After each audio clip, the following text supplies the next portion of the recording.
L'impossibilité d'éradiquer le virus de façon définitive explique la fréquence des récidives et parfois le sentiment de découragement éprouvé devant des traitements perçus comme insuffisamment efficaces. La disparition spontanée des lésions dans les 2 ans peut justifier l'abstention thérapeutique si le préjudice esthétique est accepté par le patient.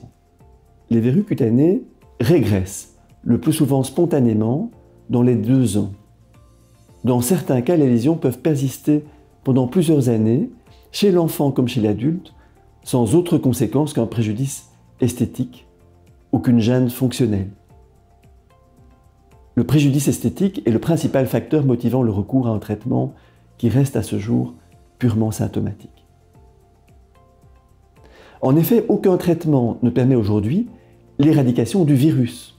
L'objectif thérapeutique se résume donc à la destruction pure et simple des lésions visibles par diverses méthodes, aucune d'entre elles n'ayant fait preuve de sa supériorité à long terme par rapport aux autres. Il n'existe donc actuellement aucune recommandation privilégiant une méthode plutôt qu'une autre, et on peut ainsi indifféremment commencer par l'une ou l'autre technique et passer également indifféremment de l'une à l'autre. Le virus ne pouvant être éliminé de façon définitive et pouvant persister en zone périlésionnelle, les récidives sont fréquentes. Il n'est alors pas rare d'éprouver un sentiment de découragement et de relative inefficacité des traitements proposés. Ceci étant dit, le fait de poursuivre les traitements destructeurs, physiques et ou chimiques, paraît raisonnable pour limiter la gêne fonctionnelle ou esthétique provoquée par ces verrues et leur propagation. Le premier conseil est de limiter le degré d'humidité, bien sécher ses pieds, limiter la transpiration par un bon choix de chaussures et de stimuler l'immunité. Il existe plusieurs méthodes physiques de destruction des verrues. Toutes sont plus ou moins douloureuses et peuvent nécessiter parfois une anesthésie locale. En premier, la cryothérapie. C'est de loin la méthode la plus répandue en raison de son extrême facilité d'utilisation et de son faible coût. Elle consiste en l'application locale d'azote liquide. C'est une méthode qui peut être efficace dès la première séance, mais il est souvent nécessaire de renouveler l'opération plusieurs fois pour obtenir la disparition totale des lésions. L'électrocoagulation, le curetage chirurgical ou la vaporisation au laser CO2 sont également parfois utilisés.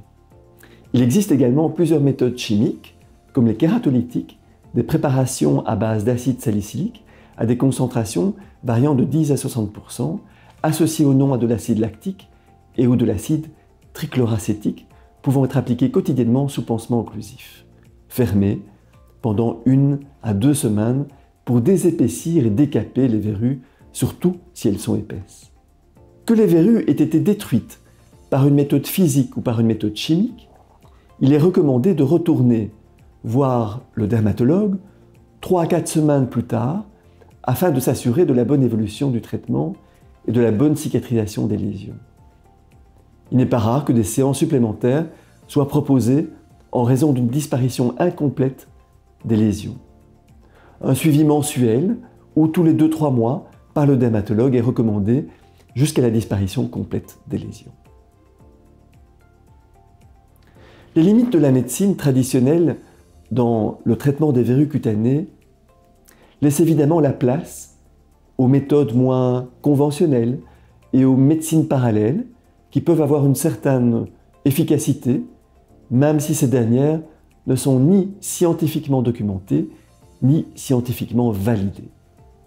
Les traitements homéopathiques, les traitements phytothérapeutiques sont ainsi régulièrement essayés par bon nombre de personnes, avec parfois une relative efficacité, en n'oubliant pas cependant que l'évolution naturelle des verrues est habituellement leur disparition spontanée, avec ou sans traitement.